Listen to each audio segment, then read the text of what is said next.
Hola amigos, bienvenidos a esta edición de día miércoles que voy a iniciar como todas las ediciones recordándole algunas cosas. Primero, flamenco, este jueves va a estar estupendo como siempre. Por lo demás, una buena oportunidad para empezar aquellos que empiezan el fin de semana los jueves, no son pocos.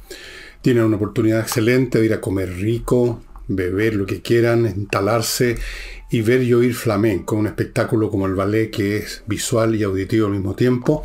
Casa Berjamota en Tenderini 171 y al frente de Tenderini te cruza Agustina y hay un estacionamiento al cual ya ha llegado por Agustina, salió de ahí el auto que aseguro, cruza Agustina y ya está, camina unos pasos por Tenderini y ya está. O sea, lo más cómodo, lo más seguro imaginable.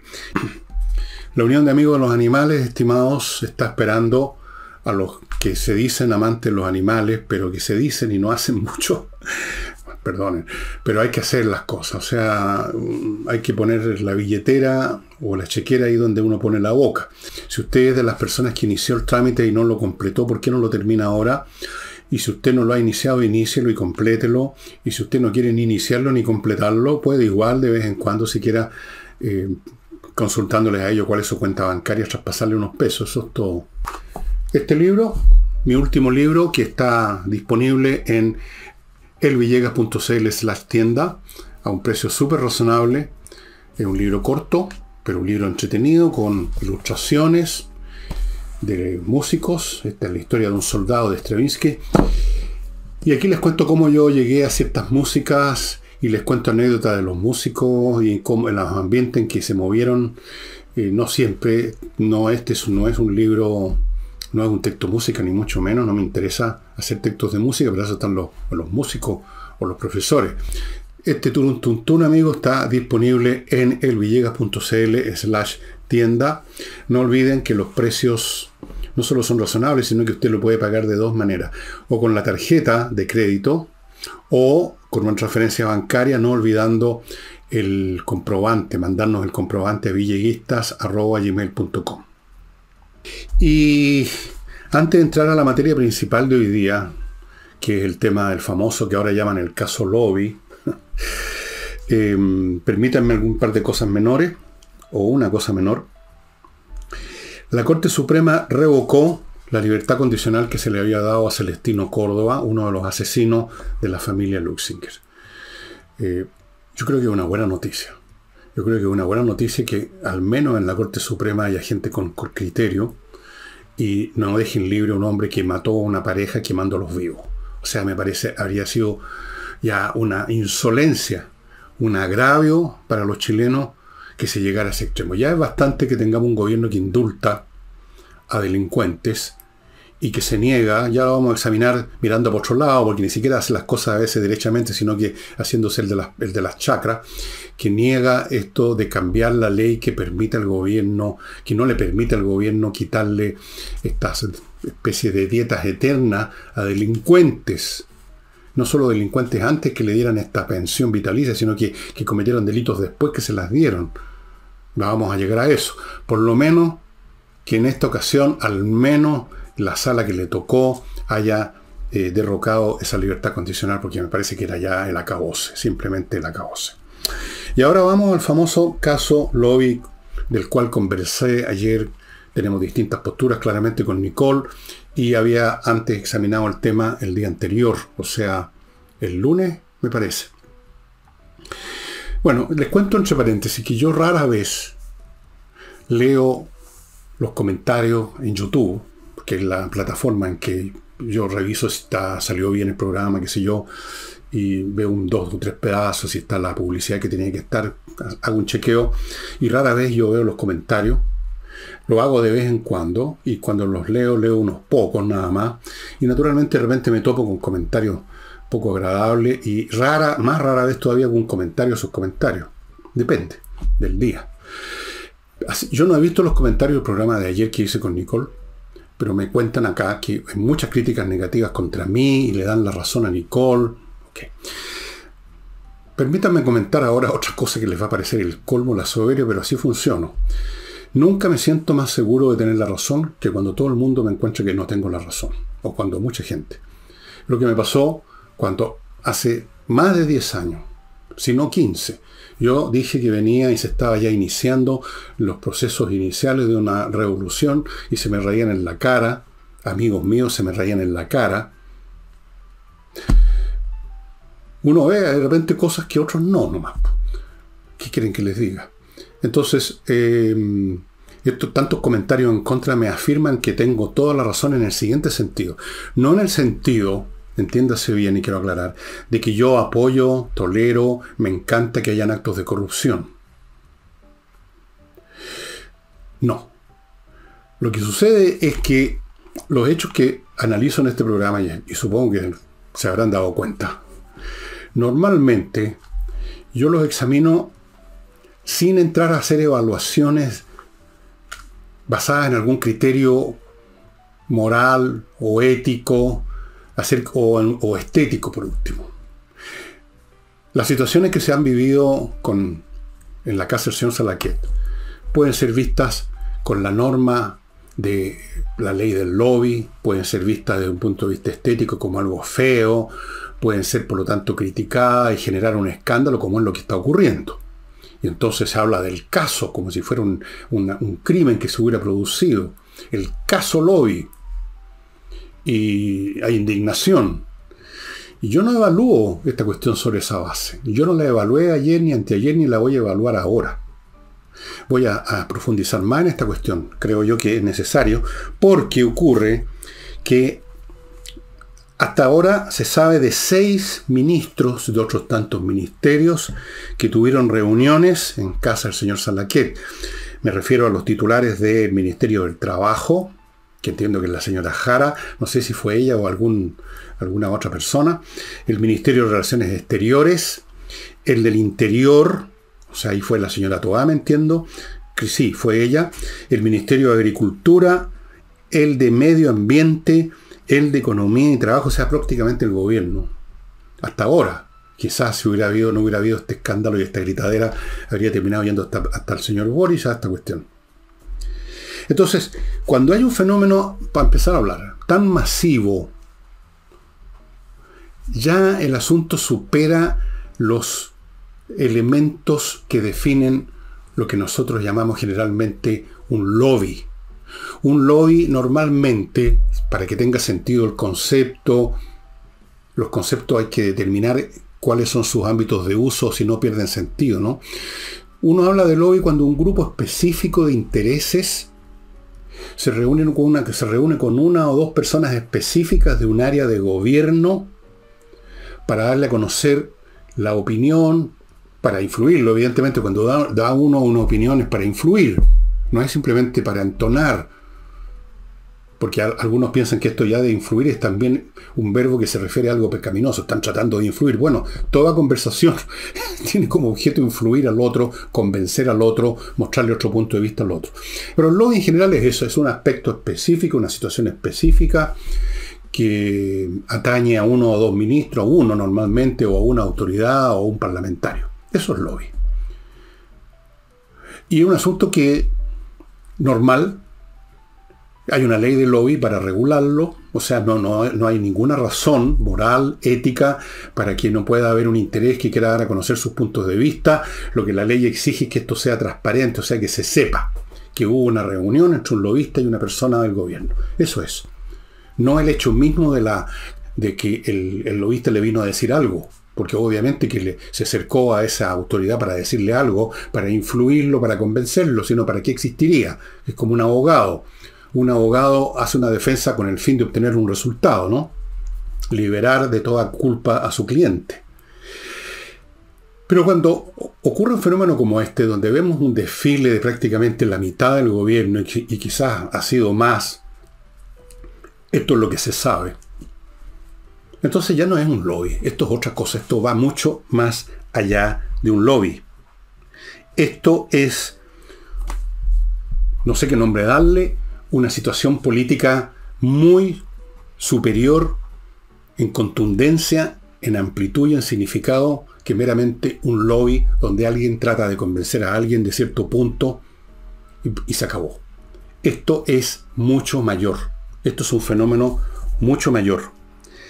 Esto, cuando un lobby es tan masivo como este, si es que lo seguimos llamando lobby, bueno, no debiéramos seguir llamándolo lobby, porque cuando llega a este grado de masividad, deja de ser lobby, como digo, se convierte en otra cosa. Se convierte en un asunto distinto. Se convierte en un proceso político de gran magnitud. No sé qué nombre darle en este minuto. Quizás se me ocurrirá cuando termine el programa. Y señala cosas mucho más importantes, fenómenos mucho más importantes y de más fondo que el de un grupo de interés tratando de convencer al gobierno de alguna cosa puntual. De algún modo, fíjense ustedes, esto quizás sea una asociación de ideas completamente gratuita, ustedes lo calificarán como se les dé la gana. Pero cuando vi toda esta cosa, mi memoria histórica me hizo retrotraerme al año 1794 en París, Francia, cuando en el periodo previo, no sé cuántos días, probablemente bastantes días, quizás una semana o dos o tres, mientras Robespierre lideraba su comité de salud pública y mandaba a guillotinar gente en su proceso revolucionario que había llegado a la fase del terror.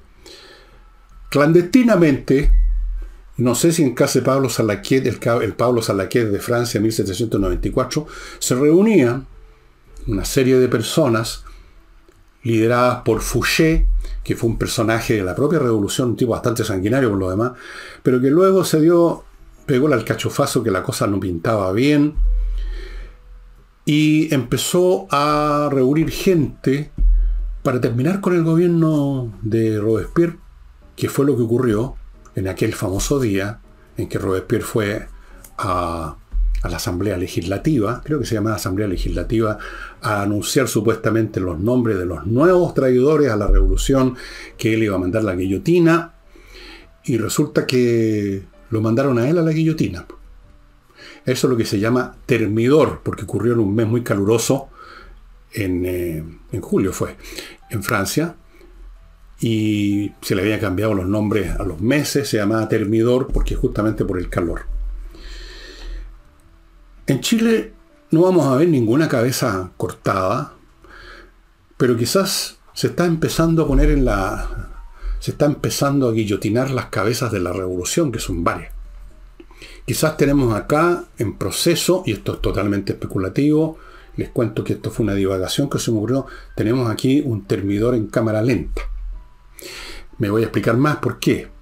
Porque cuando todo un grupo de ministerios van en procesión a hablar con empresarios, o sea, la gente que mueve la economía y que por lo tanto mueve el país finalmente, entonces eso tiene un significado mucho más grande. Esto tiene el significado de que están entrando a toparse con la realidad encarnada en Salaquet y sus invitados, para ir a escuchar sus puntos de vista, como dijo la señora Tobá, defendiéndose, dijo, esto no es un lobby, es un diálogo, porque la señora Tobá, como los demás, han aceptado implícitamente la tácita imputación de que lobby es equivalente a fraude, a pecado mortal, a algo corrupto. Entonces hay que evitar la palabra lobby, y entonces dicen que fueron a escuchar. Bueno, yo no sé cuál es la diferencia entre escuchar a un lobista y escuchar a un empresario que no es lobista, que no opera como lobista, sino que es el empresario mismo, que le está dando a conocer su punto de vista. Yo no veo cuál es la diferencia en realidad. Es una diferencia que no existe. Es una diferencia puramente semántica, imaginaria, fantasiosa. Y ahora, piensen ustedes un poquito, que vaya el gobierno, hasta el momento 6 ministerios, a hablar con esos, con lo como llaman los izquierdistas, también con un rictus de asco, los poderes fácticos. Bueno, los poderes siempre son fácticos, entre paréntesis. ¿No señala acaso de que hay en cocina algo importante que va mucho más allá de un lobby particular? ¿No les parece a ustedes que aquí se está jugando algo mucho más importante? Yo creo que sí. Si esto es parecido al termidor, pero en cámara lenta y sin cabeza rodando un canasto, si esto es o no eso, Lo vamos a ir viendo porque yo veo acá un gobierno, una élite política, en la cual al menos una parte de ella siente que el barco se está hundiendo y hay que tomar medidas decisivas para impedirlo, y eso significa ir a conversar con aquellos que mueven las empresas, que invierten o no invierten, que sacan o no la plata del país, para llegar a algún tipo de acuerdo que no conozco cuál puede ser, por supuesto, yo no estaba ahí, espero que alguien me dé información en su momento, supongo que me va a llegar. Y supongo que la voy a contar si es que, porque hay cosas que no se pueden contar. Pero entonces esto no tiene nada que ver con lobby, tiene que ver con algo mucho más profundo, mucho más de peso, mucho más significativo, mucho más trascendente. No lo olviden, 6 ministerios: trabajo, relaciones exteriores, interior, agricultura, medio ambiente, economía, ¿qué más? Esto es un asunto mucho mayor.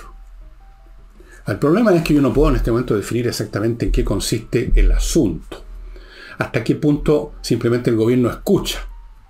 Hasta qué punto el gobierno, además de escuchar, dice. Hasta qué punto el gobierno, aparte de escuchar y decir, acuerda. ¿Cómo saberlo? Pero es un proceso. No es necesario que en estas reuniones se haya completado inmediatamente un paquete. Es un proceso que indica un gobierno que se está acercando a la realidad. En forma secreta y clandestina, porque la otra parte de la realidad es que esta coalición de gobierno tiene en su seno no solo a gente que quiere que el barco no se hunda, sino que tiene a gente que al contrario quiere que se hunda de una vez por todas para construir su paraíso socialista. Gente que seguramente, si ya no lo están haciendo, van a empezar a vociferar que el gobierno entró en transacción con los poderes fácticos. Y yo creo que parte importante de las críticas vienen de ese sector por esa razón. Así como hay otras críticas que vienen de la gente que se sube a los púlpitos a dictaminar sobre la moral y la ética. Yo, cosa que no voy a hacer nunca porque soy un tipo realista. Así se hace la política. A veces se puede hacer y a veces se hace ostentosamente en forma transparente y a la vista del público porque forma parte de lo que conviene en ese momento. Hacer algo a la vista del público. Por ejemplo, les voy a poner un ejemplo muy simple. Cuando se ha pillado a alguna autoridad política en alguna trapacería, que por supuesto ellos la llevaron a cabo clandestinamente y que la trataron de ocultar, pero finalmente se supo. Entonces ahí lo más conveniente para quien ya apareció como asociado con una trapacería, eso no tiene remedio, ya no lo puede ocultar, ya se reveló ante el público, entonces ahí de pronto se cambia la cosa, se cambian los parámetros y lo más conveniente es públicamente pedir excusas, dar explicaciones o decir escuchado a la gente o alguna otra de esas estupideces habituales. Todo depende de las circunstancias. Hay otros actos que tienen que ser públicos, no solamente públicos, sino que con pompa y circunstancias, porque forman parte de la mecánica del poder, que tienen que haber eventos celebrados como una fiesta nacional para legitimar el poder y la estructura de poder. Pero hay muchos otros, amigos, que se llevan a cabo en forma oscura para el público, entre 4 paredes, en los pasillos del poder. Hace mucho tiempo, hace más de un siglo, en el Club de la Unión, se reunían la gente de la República Parlamentaria, hacían la política ahí. Y ahora en la casa de Pablo Salaquet, que yo creo que es más humilde que el Club de la Unión. Y de muchas otras formas. La política de este propio gobierno, en lo que toca, por ejemplo, al tema de las fundaciones. ¿Acaso ellos hicieron público que estaban transfiriendo fondos del Ministerio de la Vivienda? No, ¿no es cierto? Eso se supo. Pero ello no fue revelado por el gobierno. Era un plan, era un proyecto que para ellos seguramente es totalmente legítimo y necesario para mantener funcionando, digamos, para mantener calentito el vapor revolucionario. Hay que adoctrinar a los jóvenes. Seguramente tienen toda una explicación y una justificación y legitimación para lo que estaban haciendo y que siguen haciendo. Pero no lo hicieron público porque calculaban los efectos que los estamos viendo ahora porque se supo. Muchas actividades políticas no solo son invisibles, sino que son poco estéticas. Por eso que ayer recordé en la conversación con Nicole lo que decía el gran canciller de hierro de la época finales del siglo XIX, ¿no? Digamos, entre 1800... No, casi toda la segunda mitad del siglo XIX fue un importantísimo político alemán, Otto von Bismarck, que era un tipo de un realismo absoluto, como debe ser un político de buen calado, ¿no? Para predicar monsergas morales, para eso están los curas. ¿Y qué decía Otto von Bismarck? Que la política es como los embutidos, mejor no ver cómo se hace. Entonces, aquí lo que está en juego es algo mucho más importante que un lobby, quiero insistir. Aquí hay un giro clandestino porque el gobierno tiene que tener otra cara ante su propia gente, ante por lo menos un sector de su propia gente, ante la gente que usaron, los sectores más extremistas que usaron para la insurrección, los que sacaron a las calles, les abrieron la jaula y los sacaron a las calles, a generar todo el trauma político y psicológico que llevó a las decisiones del gobierno de Piñera, que a su vez abrieron el camino, pusieron la luz verde para que llegara al gobierno Boric, por medios directos o indirectos. Entonces se necesitaba violencia, se necesitaban vándalos, se necesitaba todo eso. Pero ahora ya no. En la política ocurre eso. Alguien nos ayuda durante los primeros 2 capítulos y ya en el tercero empieza a convertirse en un lastre, en el cuarto es un obstáculo, en el quinto ya es un problema y lo tratamos de desechar, arrancar la hoja del libro. Pero mientras tanto, esa gente puede salir a joder. Esa gente además tiene conocimiento de actitudes, posturas y comportamientos de gente del más alto nivel del gobierno durante y sobre todo antes de la insurrección del 19, en la participación que tuvieron en la organización de eso, y en cierto sentido están bajo extorsión. Si usted no hace esto, compañero, esto se va a saber. Cosas que entre paréntesis se saben, ya voy a entrar a ese tema. Así es que, amigos, aquí no se trata, creo yo, de juzgar, de juzgar los hechos relacionados con este llamado caso Lobby, con criterios de pureza política, de transparencia, que esto va contra la ley del lobby, que el lobby aquí, que el caso del lobby, que el mucho lobby. Esto no es lobby. Partamos por ahí. Esto no es lobby, esto es mucho más grande. Mucho más grande. Su propósito y sus consecuencias son mucho mayores que simplemente un lobby en que alguien trata de convencer a alguien del gobierno. Eso es. Y por eso yo lo he tratado como lo he tratado. Esto para mí no tiene nada que ver con hacer juicios morales. Yo no soy el arzobispo de Talca. No, ni siquiera el obispo de Talca. Entonces no me interesan los juicios morales. Me interesa analizar las cosas tal como ocurren. Y una de las bases de mi manera de analizar es que yo parto del presupuesto de que la política es hecha por seres humanos y no puede haber nada peor que eso. Yo parto de la base que forma parte del cuadro siempre en cualquier negociación, proceso político, un grado importante de corrupción, opacidad, oportunismo, vendetas personales, estupidez sobre todo y miopía intelectual, intereses mezquinos. Todo eso forma parte del paquete. A mí lo que me importa es qué pasa con el resultado, si algo bueno sale de eso o no, o en todo caso algo interesante para analizar y explicar. Para explicarme a mí mismo y en este caso, creo yo, para explicarles a ustedes. No vean esto como un lobby. Véanlo más bien, y esto claro es especulativo, pero si es por darle una clasificación verbal a esto, es termidor en cámara lenta. Todo el gobierno, yo creo, a pesar de toda su retórica de que vamos a impulsar de nuevo las cosas, que no vamos, nuestra agenda y la cacha de la espada, todo eso es discurso para la galería de los energúmenos. En la práctica, si quieren sobrevivir, están dispuestos a este termidor en cámara lenta. Y eso es lo que está pasando y va a seguir pasando con o sin la casa de Pablo Salaquet. Y ahora permítanme ir a mi primer bloque. Entrena Inglés, amigos, la academia de inglés gestionada por profesores del ramo, que por lo tanto le garantizan a usted una enseñanza correcta del idioma y la entrega de una base de inglés suficiente para que usted se las pueda batir bien y no simplemente eso como llaman chapurrear. El chapurreo no sirve para nada. Hablar y sobre todo entender lo que a uno le dicen, porque uno puede hablar mal y lo van a entender al que uno hable mal. Lo grave es cuando uno no entiende lo que le están diciendo.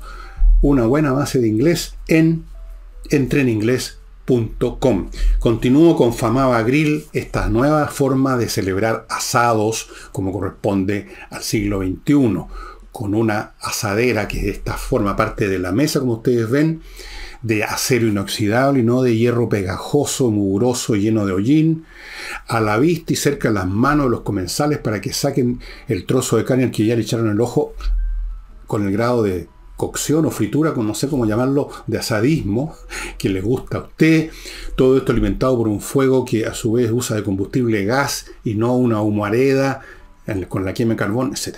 Ahora, si usted prefiere, digamos, estos verdaderos ejercicios propios del paleolítico, de prender unos fuegos y agitar la tapa de un disco así para que se crezca el fuego, bueno, allá usted. Pero si usted quiere comer bien, comer rico, limpiamente, Famaba Grill, amigo, Famaba Grill.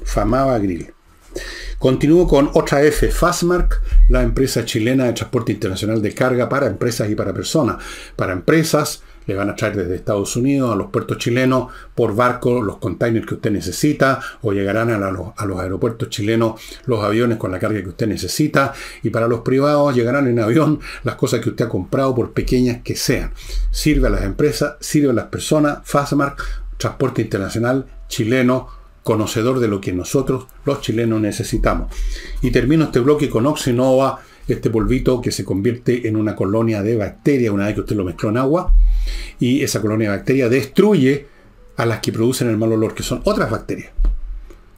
Esas otras bacterias son las que descomponen, y la descomposición produce gases, y esos gases son los malos olores, y a veces también son tóxicos. Oxinova no han tenido más que excelentes críticas porque es ir a la raíz del problema. Permítanme ahora continuar con el programa.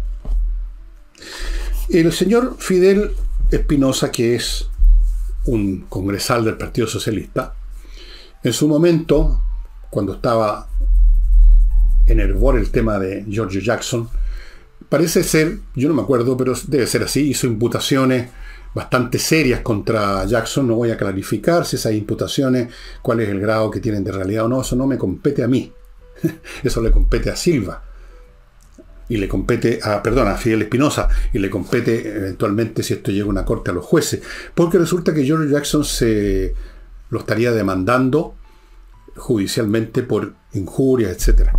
Ahora, el Partido Socialista defendió a su congresal, y en vista de eso saltó el Partido Comunista y el Frente Amplio, o sea, su división infantil, por no decir senil también, infantil y senil, las dos cosas, a criticar al Partido Socialista por estar defendiendo a Fidel Espinosa.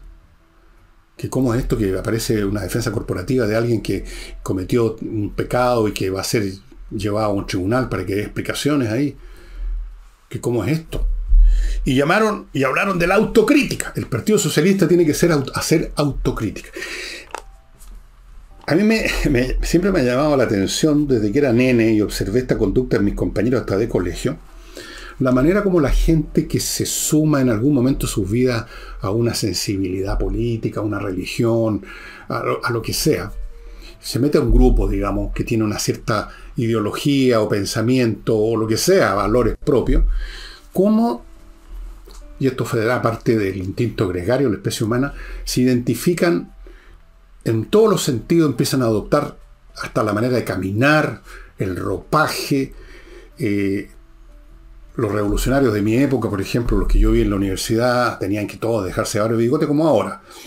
Y tenían que andar con ciertas ropas, y tenían que andar con unos bototos, esa era la moda, andaban con bototos aunque estuvieran 40 grados de temperatura. Adoptaron una especie de tenida revolucionaria y un lenguaje.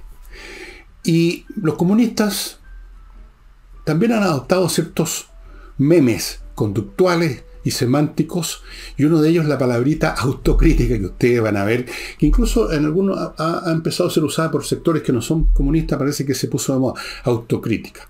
Esa palabra se usaba mucho en las reuniones del Partido Comunista de la Unión Soviética como no me acuerdo si se llamaban congresos, asambleas, reuniones, meeting, que se reunían ellos nomás a dirigir las cosas, porque el Partido Comunista tenía el poder monopólico, como siempre ocurre con los partidos comunistas, ¿no?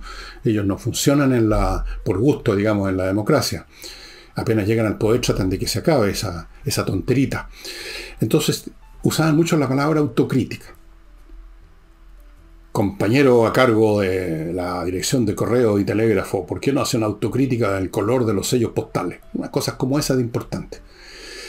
Autocrítica. Es divertido además porque resulta que si hay un ser humano menos inclinado a hacer crítica, autocrítica, son los que pertenecen a una ideología religiosa como el comunismo o a una religión cualquiera. Uno, si es cristiano de verdad o musulmán de verdad o comunista de verdad, uno no hace autocrítica porque supone, digamos, atacar directo e indirectamente los principios que se supone que son absolutos y en virtud de los cuales uno es miembro, es feligrés, de los cuales uno es feligrés y por los cuales es miembro de esa eclesia, de esa iglesia. Autocrítica. Bueno, una vez más, aquí a raíz de este asunto saltan las diferencias que hay entre socialistas, comunistas, frente amplistas, y diferencias que son generacionales, ideológicas, etcétera, bastante fuertes, y que son uno de los factores que hacen que este gobierno sea inviable totalmente, y que se manifiestan cosas como esta que vimos recién del lobby. En vista que hay un grupo dentro de este ente heterogéneo que llegó al poder, más o menos heterogéneo, un grupo purista que todavía hace gárgaras con el purismo. Entonces no podían simplemente de frentón decir vamos a conversar con los empresarios X, Y y Z para ver cuáles son los puntos que tienen en mente, a lo mejor tienen razón aquí y allá. No, porque son empresarios, porque son explotadores, son capitalistas, son etcétera. Entonces había que hacerlo para callado. Así es la fuerza de las ideologías.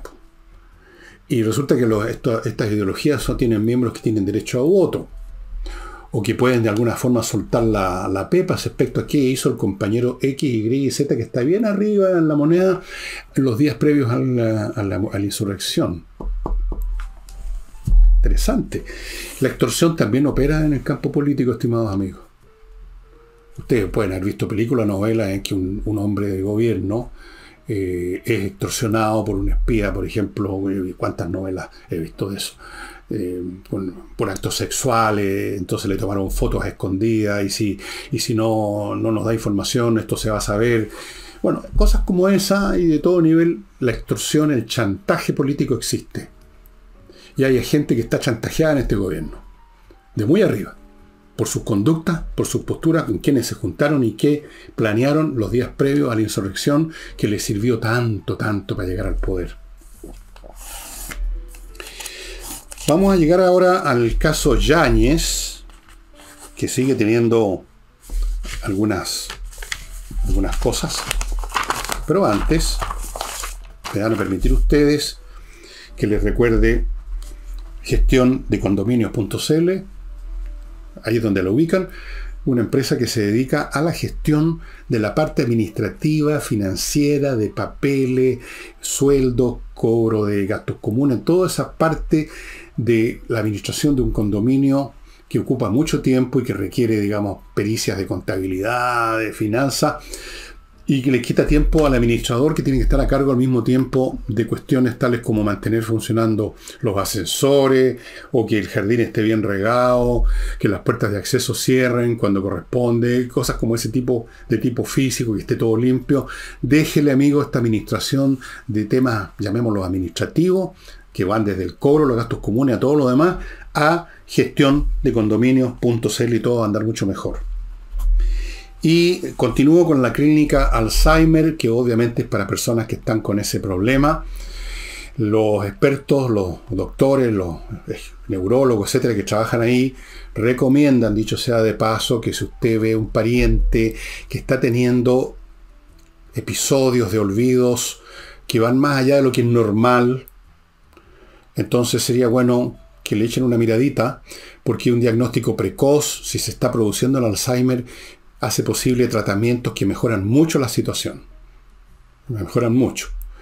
Y si esta persona ya de frentón está con Alzheimer, entonces igual se requiere ponerla en una clínica donde va a ser tratado su caso con todos los conocimientos técnicos médicos ahora existentes y con todos los cuidados necesarios. Una persona con Alzheimer en una casa es complicado para el enfermo y para los que están los familiares. Eso no es muy conveniente, puede pasar cualquier cosa lamentable. Continúo con KM Millas, la empresa que compra las millas que usted tenga acumuladas por sus vuelos y que usted no va a usar y que en cualquier momento las empresas las borran. Vaya a kmmillas.cl, que pagan bien, amigos. Si tiene millas ahí y todavía no se las han borrado, vaya corriendo a kmmillas.cl. Y termino este bloque con compreoro.com, la manera de salvaguardar sus recursos financieros, convirtiendo una parte de ellos siquiera en oro y plata, los metales preciosos que nunca pierden valor. Al contrario, en casos de situaciones desastrosas económicas, un quiebre de las bolsas, más valen todavía el oro y la plata. Entonces, tener oro y plata es un resguardo financiero sólido, por definición, literal y literariamente hablando, un resguardo sólido. Oro y plata, compreoro.com. Bueno, el caso Yáñez.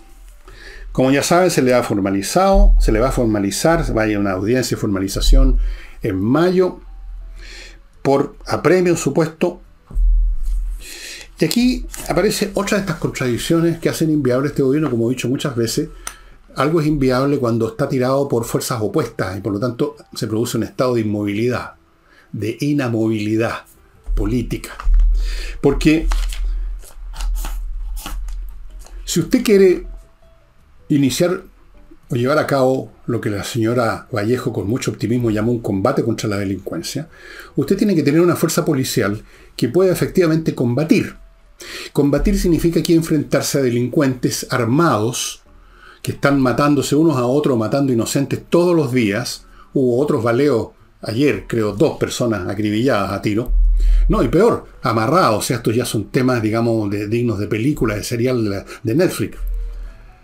Si usted tiene que combatir contra gente como esa, tiene que tener un personal que esté en condiciones morales, personales, físicas, psicológicas, para usar sus armas, para usar fuerza. Por eso que se llama fuerza pública. Es la fuerza de que dispone el público para mantener vigentes las leyes que son el espinazo de una sociedad. Tiene que tener eso. Por lo tanto, y al mismo tiempo resulta una contradicción que un hombre que dirigía precisamente el cuerpo de carabineros, la parte del cuerpo carabinero que se dedica a eso, que es orden y seguridad, sea imputado por supuestos apremios ilegítimos, que en el fondo se traducen en que personas, manifestantes que participaron en las trifulcas de octubre y después, recibieron algún tipo de lesiones. Recibieron lesiones porque hubo enfrentamiento físico. Y hubo enfrentamiento físico porque ellos, esos manifestantes u otros del grupo en que estaban, usaron fuerza física para atacar a carabineros. Y entonces, claro, hubo un enfrentamiento físico y alguien resulta dañado siempre en un enfrentamiento físico. Pero eso se convierte en el lenguaje de la izquierda en apremios ilegítimos. Yo no sé cuáles son los apremios legítimos que la izquierda le permite a carabineros. A lo mejor un empujoncito con el dedo. Entonces, por un lado, se habla de combate a una delincuencia desatada y violenta y cruel. Y por otro lado tenemos una situación en que, no el gobierno, porque no fue el gobierno el que inició esto, pero sí gente de la fiscalía, ideológicamente asociados con este régimen, de una manera o de otra, del señor Armendari. Y detrás del señor Armendari hay toda una serie de grupos y secciones de la coalición gobernante que están en sintonía con el señor Armendari, que lo quieren, digamos, reventar a Yáñez por esto de haber dirigido ese cuerpo que se dedica a enfrentar a los violentos. Y se enfrentan a los violentos con fuerza, no hay otra forma. No con discurso ni con sermones, sino con fuerza. Entonces, ¿cómo se resuelve esta situación? Si el día de mañana esta formalización termina con una imputación, con un juicio y con una condena de Yáñez, ¿qué capacidad va a tener el cuerpo carabinero para actuar en la proporción debida dada la situación de inseguridad que tiene este país? Díganme ustedes con qué moral, con qué confianza en sí mismos la tropa y los oficiales de carabineros saldrían a contener a una turba que está quemando un supermercado. Si su propio general, un general que estaba a cargo de un grupo que está definido para enfrentar la violencia con fuerza, es condenado, entonces no hagamos nada, pues. No hagamos nada. Nos van a condenar, pues. Si condenaron al general director de carabineros, nos van a condenar a nosotros, que somos simplemente un carabinero raso, o un sargento, un cabo. No hago nada, pues. Miro para otro lado, me pongo a traer el escudo nomás, pues, rezándole a la Virgen para que no me llegue un balazo, un piedrazo, o no me tiren una molotov. ¿Cómo combate usted con un ejército así? Que no quiere apretar el gatillo, que no quiere ni siquiera usar creo que la Luma ya no la pueden usar hace tiempo, porque era poco democrático, era fascista usar Luma. ¿No ven ustedes las contradicciones? Combate contra la delincuencia, la agenda del combate contra la delincuencia, y mientras tanto van a formalizar al señor Yáñez por combatir a la delincuencia, porque ¿qué otra cosa era? Era delincuencia con insurrección, por supuesto las dos cosas juntas. En todo caso eran actos de violencia contra el orden de la sociedad, contra el orden social. Es una contradicción, ¿no? Una contradicción radical, vital. Y es una contradicción que recorre todos los aspectos de este gobierno. Y por eso que, volviendo al punto inicial de este programa, cuando tienen que llegar a contactarse con la realidad del país para lograr mantener siquiera a flote el barco, no digamos navegando, tienen que hacerlo escondida. Porque otra vez hay situaciones contradictorias. Todo su discurso contra los empresarios, contra los explotadores, contra esto, ¿cómo lo podían poner en sintonía con ir a hablar con los explotadores y los capitalistas, los inversionistas y los fascistas? Había que hacerlo escondida. Vean ustedes cómo de mil maneras distintas se manifiesta la inviabilidad maravillosa de este gobierno.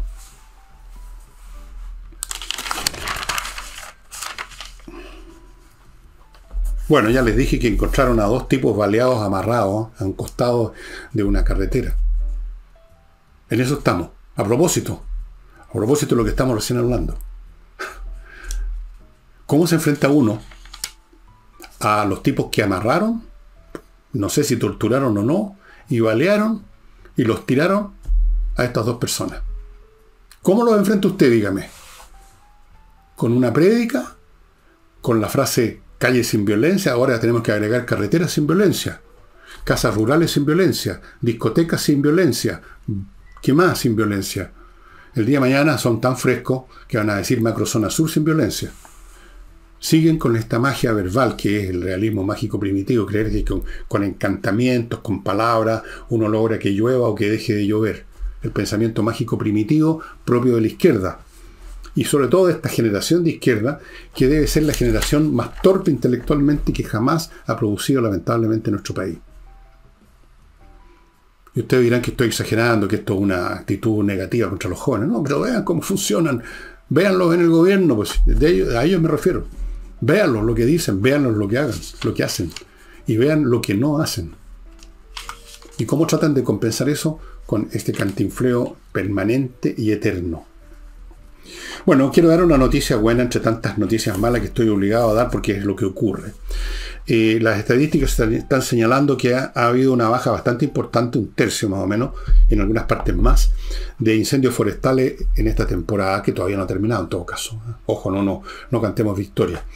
En esto el gobierno se puso las pilas aparentemente, y hay más cuadrillas de guardabosques o de brigadas contra incendios. Entiendo que habían aviones listos para cualquier cosa, helicópteros. Hay brigadas que patrullan, y eso es muy importante. Y permítanme darles una idea, yo no sé si lo están haciendo o no, pero hoy en día la tecnología de los drones es como la tecnología ideal para mantener permanentemente bajo vigilancia áreas completas. Los drones no son tan caros. Hay que poner simplemente un par de tipos en una oficina a manejar drones con cámaras, porque un incendio que es detectado cuando recién empieza usted lo puede apagar con un lanzamiento de agua desde un avión o de un helicóptero o con una brigada que llegue de inmediato. Una vez que se desata, que ese foco se convierte en incendio, lo más que se puede lograr es contenerlo dentro de ciertos límites, nada más. Y los daños se van a producir. ¿Por qué no usan drones también si no los están usando? Cada dron puede un cuadrante. El territorio, eso se puede, hasta cualquiera con un papel y lápiz puede más o menos diseñar un esquema. Es muy sencillo. Un dron por cuadrante. Una oficina central donde están los que manejan los drones. Y listo. No es tan caro eso. Yo creo que sería una excelente inversión. Los drones es una tecnología que ustedes lo ven por la guerra, que se está masificando y que está encontrando cada vez más uso. Yo creo que esto sería un buen uso. Bueno, mientras tanto, debo decir que es una buena noticia que haya hasta el momento, todavía ni siquiera hemos llegado a febrero, estamos recién en enero, pero por el momento vamos bien, decía el pavo en la puerta del horno.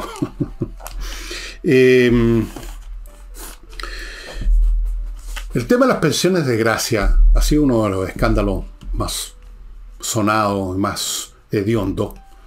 Pensiones de gracia para delincuentes. Y resulta que aquí otra vez más van a ver ustedes el tema de la inviabilidad, que también se asoma su feo rostro en este tema. Porque resulta que hay un comité, una mesa en el Congreso donde se iba a discutir o se está discutiendo cómo cambiar la ley para que no ocurra que se den pensiones de gracia a los delincuentes y no se les puedan retirar. Incluso gente que no solo eran antes, sino que después cometieron delitos, puede recibir la pensión de gracia. Parece de evidencia que esto debiera poder retirarse, que no es llegar y darle pensión de gracia a un delincuente por el hecho de que participó en esto que llaman una protesta social.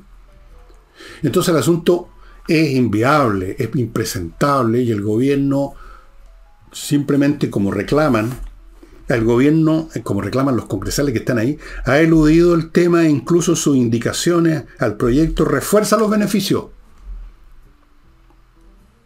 ¿Y esto por qué? Y aquí llegamos al tema que ya les he insinuado varias veces en el programa. Porque aquí hay personas muy arriba que tienen el tejado de vidrio, estimado amigo. Personas a las cuales se les dijo, abro comillas, si usted no hace esto, esto y esto con los compañeros, vamos a contar esto y esto y esto de cómo participó usted en esto y aquello. Así es. Ahora, esa información no la tienen solo la gente que está relacionada con estos supuestos combatientes indultados, premiados, pagados, pensionados.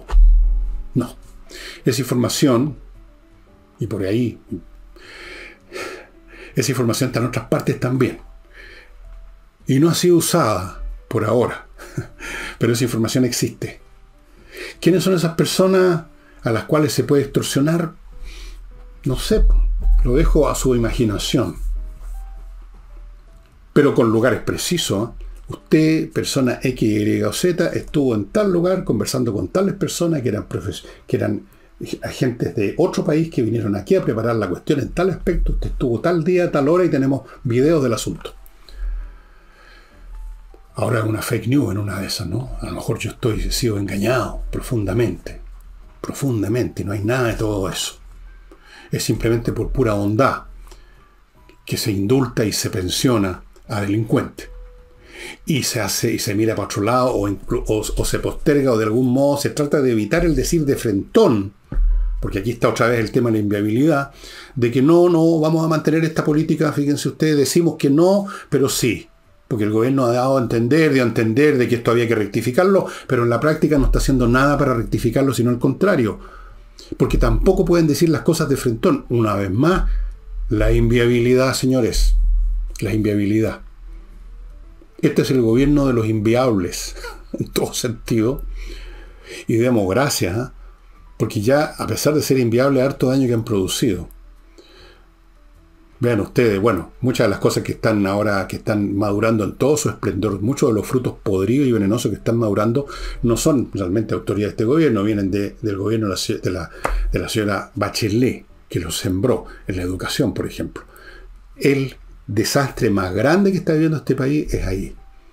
¿Qué clase de generación va a salir de los colegios e incluso de las universidades en los próximos 10 años? Es inimaginable, es inconcebible. Yo les voy a decir una cosa. Ya hoy, por generaciones previas a esta, que ya venían con mala educación, en distintos planos de la vida nacional, organizaciones privadas y públicas, se está haciendo notorio y algunos ya lo están detectando y están escribiendo y estudiándose el asunto, la baja de la calidad de eficiencia del personal con que han tenido que llenar los cargos, porque la gente anterior se retira, se jubila o se muere, y cómo esto se manifiesta en uno error tras otro. Les podría nombrar un banco, por ejemplo, no lo voy a hacer, donde las cosas han llegado a un extremo de errores administrativos y se ha rastreado el porqué, y uno empieza a descubrir o han descubierto, bueno, quiénes son los que en un momento dado llegaron a esas entidades, cuáles eran sus antecedentes académicos. Tarde o temprano, ese fruto, una generación o dos o tres mal educadas o no educadas en absoluto, llegan a ocupar cargos y evidentemente, como son incompetentes, no tienen ni siquiera las disciplinas mínimas de llegar a la hora a la pega, digamos, no entienden las instrucciones, las entienden mal. Eso empieza a manifestarse en la vida real del país en todos los aspectos y uno se pregunta, ¿pero qué está pasando? ¿Por qué estas cosas están fallando en este campo que nunca ocurría? Y una serie de campos no los voy a mencionar. Por el personal, pues, por la calidad del personal. La misma razón al revés es la explicación de por qué países que han pasado por los peores horrores, que han sido demolidos completamente, como fue Alemania al terminar la Segunda Guerra Mundial, se recuperaron en muy pocos años porque tenían un personal de gran calidad. Así es, pues. Y si usted tiene mal personal, si usted tiene unas generaciones de tipos que no están educados, esos países simplemente se empiezan a caer al nivel que les corresponde, llegan, digamos, al nivel Haití, tarde o temprano. U otros países que no voy a mencionar, no quiero hacerme enemigo, donde también los niveles son tan bajos, por temas incluso de estructuras poblacionales, demográficas, étnicas, que esos países siempre están ahí dando la hora, en todo orden de materia, y francamente dependen de extranjeros que vienen a hacerles la pega. No voy a mencionar países, pero hay varios en América Latina que están en esa situación. Y nosotros vamos para allá. Este era un país que en los años 40 y 50 era famoso por la calidad de su educación profesional, especialmente en las áreas de ciencias duras como la ingeniería. Ya no es el caso. Y las personas buenas que todavía aparecen, porque siempre hay excepciones, como conversaba ayer con Nicole, se van. Porque una persona muy buena necesita a su alrededor personas por lo menos normalmente buenas, por lo menos medianas, para poder funcionar. Si está rodeado de zombies, no quiere trabajar, no puede trabajar, se manda a cambiar. Vean ustedes las personas que se están yendo de Chile, no a darse una vueltecita para sacar un cartoncito en ciencias de la comunicación o alguna idiotez como esa, sino que hay gente que se va a trabajar a laboratorios norteamericanos, a grandes empresas en Estados Unidos o en Europa, en temas, digamos, de ciencias física, matemática, biología, cosas de, digamos, ciencias de verdad, llamémoslo así. Muchos. Porque no quieren trabajar acá. Porque se encuentran en un ambiente académico rasca, donde impera la política, imperan las tomas, imperan el bullying, impera la idiotez, impera menos que la medianía. La medianía es normal, menos que la medianía. Se van, pues. No hay estímulo. No se puede trabajar. Eso es lo que va a hacer más inviable nuestro país a este paso. ¿Se podrá recuperar? ¿Tenemos espacio todavía? Antes de decirles si tenemos o no tenemos espacio, según me contó mi amigo Nostradamus desde el otro mundo en una sesión de espiritismo que hice con él, permítanme recordarles, amigos, Climo, la empresa de climatización que instala la mejor climatización disponible en este momento en el país, comprobado por vuestro servidor, una empresa que instala los mejores dispositivos que son útiles en verano, en invierno, en toda estación, filtran el aire, operan con electricidad, usted se libera del tema del gas o de la parafina, silenciosos, limpios, no hay peligro, y la instalación es garantizada por 5 años. Y la instalación es rápida, bastante más rápida que otras empresas. miclimo.com, póngase ahora ya en contacto. Continúo con Lomas de Millaray, un proyecto inmobiliario que está en la región de Los Lagos, precioso, y usted lo puede comprobar porque en lomasdemillaray.cl tienen un video, así que es cuestión de verlo. Todas las parcelas con agua, electricidad soterrada, fibra óptica. Sigo con Tienda Ancestral, donde usted puede comprar los productos que usted está viendo aquí, hechos con fibras naturales, por maestros, por unos viejitos que se saben la pega con los ojos cerrados y han adaptado, digamos, más bien dicho, diseños modernos, Y fuera de eso, en Tienda Ancestral está en venta este libro con fotografías de casas en el estilo arquitectónico que instauraron acá en Chile los alemanes que se vinieron al país en distintos momentos entre el siglo XIX y más o menos el principio del siglo XX, ¿no? Fotografías muy bonitas, muy útiles para cualquier persona interesada en arquitectura, que está estudiando arquitectura, etc. Un libro muy bonito. También lo tienen en Tienda Ancestral. Y les recuerdo el ajedrez. El ajedrez, amigos. Espacioajedrez.com. A propósito de educación, si su hijo, su nieto, su sobrino es un chico especialmente brillante, dotado, listo, tiene que ayudarlo a mantener eso, porque las cosas superiores se pierden rápidamente. Es como los músculos. Una persona puede ser naturalmente, digamos, musculosa, con tener una excelente estructura física, pero si no hace ningún deporte, si es como yo, un viejo que se pasa sentado, se pone flácido, como estoy yo, que no puedo levantar ni la bolsa del pan. Entonces, espacioajedrez.com, ahí están los tableros, las piezas para que le regale la caja, regálele el reloj, regálele una gift card, regálele un curso que imparten en marzo, clases en directo con el maestro internacional Pablo Tolosa. En medio de este juego entretenido, los chicos van a desarrollar su intelecto analítico, su memoria, su concentración, su capacidad para priorizar cosas, para analizar cosas una por una. Realmente un ejercicio fantástico. Y ya que estamos en eso, Hey, el corredor inmobiliario, amigos, que vende. Este corredor inmobiliario vende porque tiene métodos muy especiales. Y estos métodos muy especiales le permiten vender a pesar de las circunstancias del mercado inmobiliario, que está muy duro. Está muy duro. No conozco corredor, salvo Ángel, que no esté lloriqueando que no venden nada o mucho menos que antes. Y Remodeling, la empresa con puros profesionales para que usted pueda remodelar los pisos, repintar y arreglar los muros de su casa, del departamento, cambiar el amoblado de la cocina, todo eso con puros especialistas. Y si tiene que hacer o quiere hacer un cambio más estructural de su casa, tienen arquitectos. Amigos, Remodeling. Bueno, siguiendo con la línea que les dije que iba a seguir en estos días que estamos ya en pleno verano y hay mucha gente que ya salió o está por salir y están viendo qué libros llevo para leer, les recomiendo este libro que verifiqué que milagrosamente está en una de las cadenas de libros chilenas, así que me imagino que están todas. La que ya vi que estaba en la Feria Chilena del Libro. Debe estar también en en la Antártica, debe estar en muchas otras librerías probablemente. Está, y por supuesto que está en Amazon. Es este libro, Nin, miren el nombre raro, el título, del gran escritor Vladimir Nabokov, ruso, pero que tenía un inglés fantástico. Si ustedes saben inglés, léanlo, búsquenlo en el original en inglés en Amazon. Si no, esta es una excelente traducción. No sé si es la misma que usted. Esta de la editorial Pomaire. Me regalaron este libro hace muchos, pero millones de años. De hecho, esta edición